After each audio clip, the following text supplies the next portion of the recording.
JJ, you can get us started. Hey Phoenix, how you doing today? Doing well. How are you? Not bad. Thanks for joining us. How's you guys practice these last few days? The last few days, yesterday wasn't an intense practice. Kind of sluggish, but today was a lot better. The guys came with a lot more energy. Just trying to get prepared to win these two games this week. What's the mood of the guys in the locker room following these last two games? Those are pretty two tough losses to La Tech. Definitely two tough losses. A little adversity. Not trying to dwell on it too much. But just learn from those two games. There were two games. We could have won. The first game was a close game. But not trying to dwell on too much. Not trying to ponder on it. Be sad about it. Just trying to move on to the next two and win those. Talk to me a little bit about your, personal role on the team. How have you seen that grow this season? I'm just trying to be an energy guy. Just trying to be an energy guy. When I do get minutes, my primary role is to play defense and get rebounds. So every time I get in the game, that's what I'm trying to do. Get other guys open, set screens, and just make sure my man doesn't score and rebound the ball. Greg, go ahead. Phoenix, what are those things you can learn from those two games against La Tech? Anything that jumps out that you guys have to address this week? I just feel like we have to finish games. We have to finish games better. We have to get stop down the stretch more. Just take better shots at the end of the games. I would say those two things is what we talked about the most. Just getting stops down the stretch and getting good shots down the stretch as well. How do you evaluate your guys' play on defense, not just this weekend, but really through the whole season? How do you rate what you guys have done? It's been good and bad.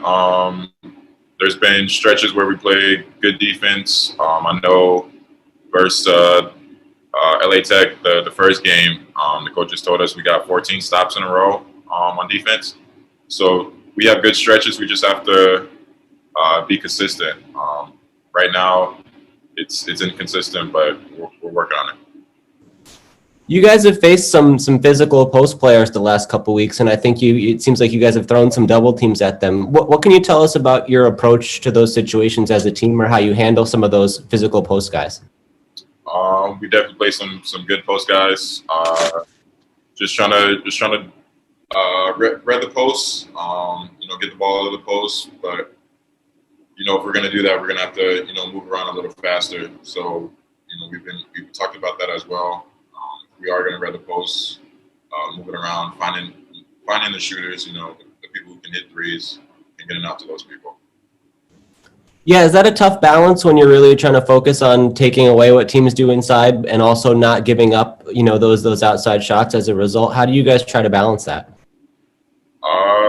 Again, just trying to move around. LA Tech, their team is based on driving the ball, posting. So our game plan was to read the post, get the ball out of the paint, and they threw it out, and guys end up hitting shots that we weren't expecting to hit shots. So. Coach has mentioned to us that you guys are defending screens a little bit differently this year compared to last year. Have you kind of noticed a change in the approach? What's the difference there? I feel like we're definitely a lot more aggressive on defending the screens.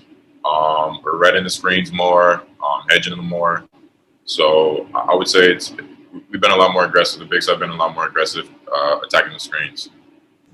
Do you feel like that's worked well for you guys, or are you still kind of adjusting to make sure you're not giving up open looks off of those situations? I think it's worked well for us, especially against the North Texas game. That was the game plan to get it out of Hamilton's hand, to attack the screen and get out of his hand. So in some cases, it's worked well for us. How about in general fouling? Is that something that gets talked about a lot that you guys have to cut down on, or how do you view, where you guys have performed in terms of preventing fouls on the other teams? For sure. For myself, I have to stop fouling more. But but yeah, it's been talked about. Just playing defense without hands, being aggressive but not too aggressive, especially during away games because refs are more likely to blow the whistle for the home court, for the home court team. So just playing defense with just playing defense, good defense, aggressive but not too aggressive. It seems like some of those foul situations have come either on rebounds or kind of far away from the basket, like non-shooting situations. Have you guys talked about that at all, or is that a trend you guys have noticed internally? No, we haven't talked about that at all. But that's something I can definitely come back to the team and talk to them about for sure. How about overall at this point in the year, being 1-5 in the conference? Is that a concern for you guys, or are you just kind of staying the course, or what's the approach like related to that? Definitely a concern, but not too much of a concern where we're worried or panicking. But there's definitely a little adversity. Definitely didn't expect to start the conference like this for sure, but just have to bounce back and win the next ones, one game at a time.